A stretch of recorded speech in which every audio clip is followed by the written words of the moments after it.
Salam jumpa dengan channel Siap Hadir, saudaraku. Kali ini saya akan menyampaikan tentang tanam singkong.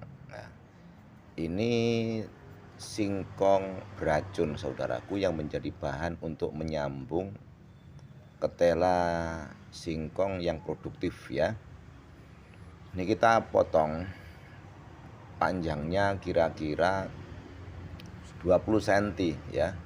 Kita ambil ujung ya, ujung tanaman ya, 20 cm kita potong. Lalu kita sambung di sisip ya, di sisip batang.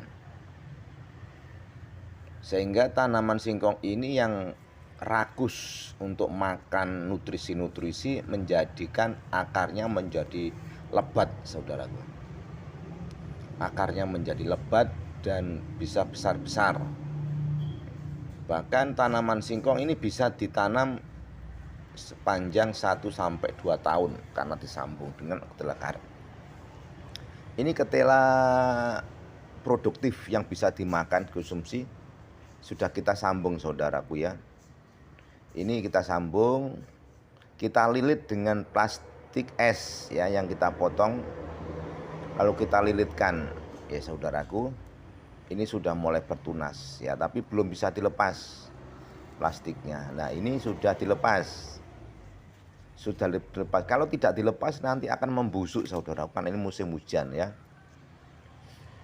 Ini adalah tutorial sehingga kawan-kawan yang ada dimanapun berada akan bisa praktek. Kita sambung saat tanaman pohon singkong sudah tumbuh ya. Ini daunnya lebih lebar, saudaraku. Dan tunas yang asli kita potong. Tunas yang asli kita potong tujuannya adalah supaya tidak mengganggu pertumbuhan singkong karet yang kita sambung. Supaya cepat jadi sambungan. Nah, ini ya sudah putih-putih, ini sudah menyatu, saudara.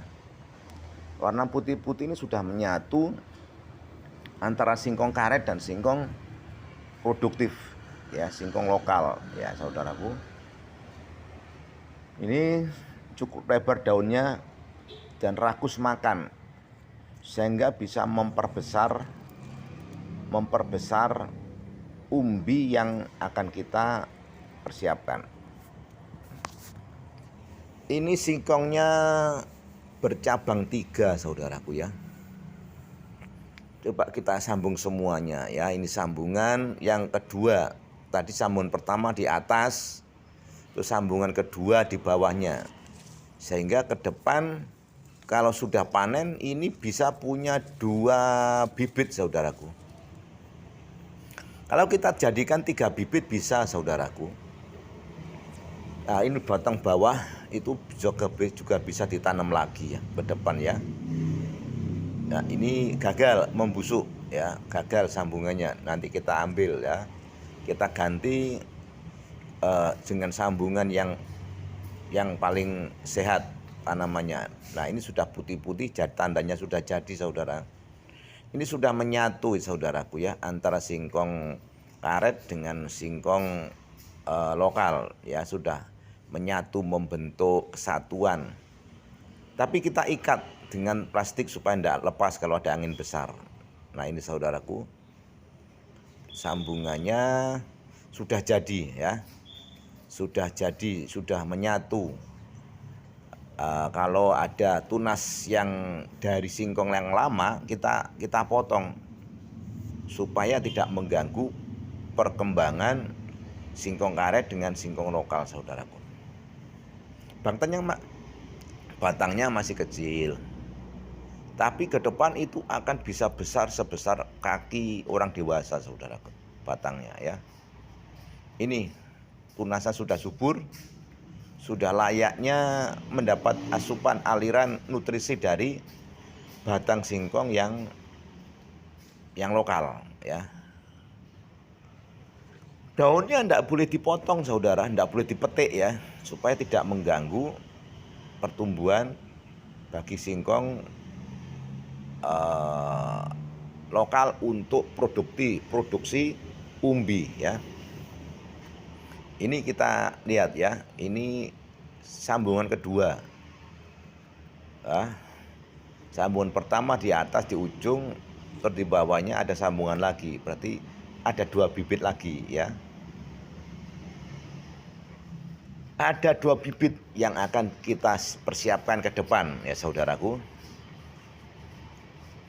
1 bibit ini nanti akan bisa tumbuh, akan bisa kita tanam bisa 5 tahun, bahkan bisa sampai 10 tahun tergantung berapa panjangnya. Kalau panjangnya 1 meter ya bisa 10 tahun. Singkong ini bisa akan tumbuh saudaraku. Nah ini saudaraku ya. Ini sudah kita kelihatan ya. Sambungannya sudah menyatu. Jadi walaupun ada angin besar tidak akan roboh, tidak akan patah. Karena masih kita ikat ya. Kita ikat dengan plastik es ya. Ikatannya bisa dilepas nanti kalau sudah 2 bulan. Ikatan plastik esnya bisa dilepas kalau sudah 2 bulan.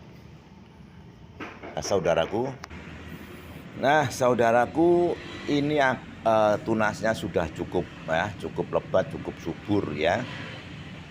Ini bisa kita rawat, kita beri pupuk kandang ya. Bisa dengan pupuk kandang, pupuk ayam, kandang sapi ya. Ini saudara kita ikat atasnya juga saudara ya. Kita ikat bawah supaya biar kuat dulu saudara ya. Terus atasnya juga kita ikat supaya kalau apabila ada angin ini tidak patah ya. Tidak patah. Jadi ini kita tempelkan batangnya. Kita tempelkan batangnya supaya mudah ikatannya ya. Nah ini nanti 2 bulan kita lepas saudara. Tergantung kalau batangnya sudah besar, kita lepas ya. Kita lepas supaya membentuk jaringan baru ya. Nah ini ujung yang paling atas kita potong. Ini dari batang yang asli ya. Dari batang asli supaya nutrisi bahan makanan itu mengalir ke ini yang sambungan ya, tunas sambungan, supaya mengalir di tunas sambungan saudaraku. Nah saudaraku, ini hasilnya, akarnya bisa lebat ya, akar singkong bisa lebat luar biasa. Ini bisa jadi akar yang siap membesar itu kurang lebih 12 sampai 15. Ini satu mata tunas saudara. 12 sampai 15 akar yang siap kita rawat untuk menghasilkan umbi singkong ya. Nah, kalau umbi singkong ini menghasilkan mata tunas 15, mata tunas samping kiri, terus nanti mata tunas samping kanan menghasilkan 15, berarti sudah 30 akar ya, 30 calon bahan pangan ya saudaraku. Itu belum yang ada di dalam tanah. Di dalam tanah juga keluar akarnya lebat sekali saudaraku. Jadi ini kita persiapkan 1 batang kurang lebih bisa menghasilkan yang sudah jadi saudaraku ya. Kita harapkan muncul akar persiapan umbi itu kurang lebih 40 sampai 50 saudara. Asal tidak diganggu uret ya. Ini diganggu uret saudaraku. Itu cuma muncul 15 saja. Seharusnya ini ganggu uret, ini dimakan uret itu ya, yang kosong itu. Ini dimakan uret kurang lebih ada 5 akar itu saudaraku. Dan biarlah saudaraku ini menjadi motivasi buat kita dimanapun berada ya. Menjadikan motivasi sehingga kita bisa melakukan pekerjaan untuk kemanusiaan. Salam hangat. Jangan lupa di like, di subscribe, dan di share saudaraku. supaya banyak kawan-kawan kita yang akan bisa meniru untuk menanam singkong akar lebat. Akarnya, umbinya lebat sehingga bisa memberi hasil makan buat semua masyarakat yang ada di manapun berada. Salam, tetap semangat, salam hormat.